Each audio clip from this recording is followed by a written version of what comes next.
अस्सलामुअलैकुम, welcome back to my channel. आज आपके साथ मैं आलू पालक की रेसिपी शेयर करूंगी जो कि जायके में इतनी लाजवाब और मज़े की बनती है कि आप पालक गोश्त को भूल जाएंगे। 1 से 1.5 किलो मेरे पास ये साफ़ पालक है। इसमें मैं 1 गिलास दूध शामिल करूंगी और मीडियम टू लो फ्लेम पे इसको कुक करूंगी।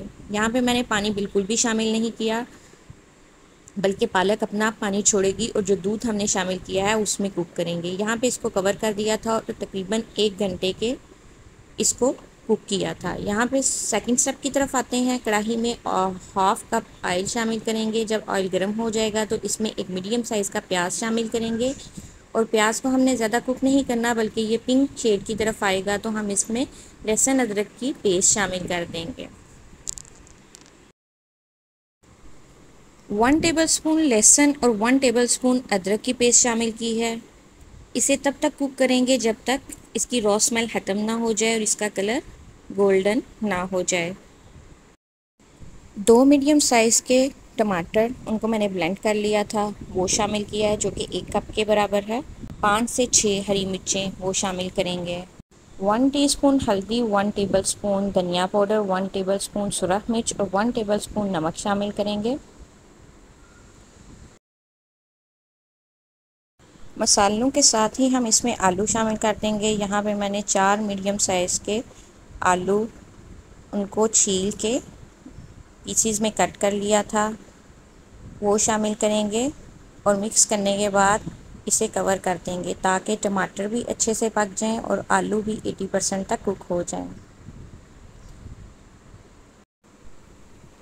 अब हम पालक की तरफ वापस आते हैं। यहाँ पे पालक को मैंने 1 घंटे के लिए मीडियम टू लो फ्लेम पे कुक किया है। ये बहुत अच्छे से गल चुकी है, इसे मज़ीद पकाई की ज़रूरत नहीं है। अब इसे ठंडा करेंगे और ब्लेंड कर लेंगे।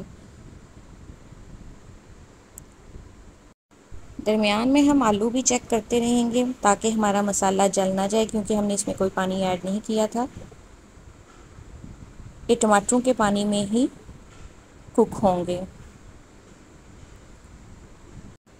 यहाँ पे हमारा मसाला भी भून चुका है और ऑयल सेपरेट हो चुका है और आलू भी गल चुके हैं। अब इसमें ब्लेंड की हुई पालक शामिल करेंगे।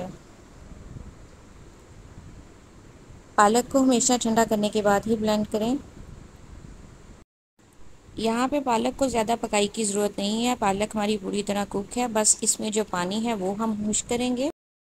2 टेबलस्पून दही और 2 टेबलस्पून क्रीम वो शामिल करेंगे और इसे अच्छे से फेंट लेंगे। ये टोटली ऑप्शनल है, अगर आपको क्रीमी फ्लेवर अच्छा लगता है तो आप इसे शामिल करें। पालक का पानी खुश्क हो जाए तो फ्लेम आहिस्ता कर दें और फिर क्रीम और दही को शामिल करें और मिक्स करने के बाद इसे 5 मिनट के लिए कवर कर दें दम वाली आंच पे। अगर तो इसे आपने चावलों के साथ सर्व करना है तो इसको इतनी ही कंसिस्टेंसी हमें चाहिए, और अगर आपने इसे रोटी के साथ सर्व करना है तो इसे हम मज़ीद खुश्क कर लेंगे। तब तक इसका तड़का तैयार कर लेते हैं। पैन में 1 टेबलस्पून देसी घी का शामिल किया है। आप चाहें तो ऑयल भी शामिल कर सकते हैं। 4 से 5 सूरख गोल मिर्च, 1 दालचीनी का टुकड़ा और 2 लौंग, और इसे इतनी ही पकाना है कि इसकी स्मेल घी में शामिल हो जाए। और लास्ट पे 1 टेबलस्पून ज़ीरा शामिल करेंगे और हमने ध्यान से कि ज़ीरा जल ना जाए। मैं इसे चावलों के साथ सर्व कर रही हूँ। अगर आपको मेरी रेसिपीज़ अच्छी लगें तो मेरे चैनल को सब्सक्राइब करें और अपने फ्रेंड और फैमिली के साथ शेयर करें।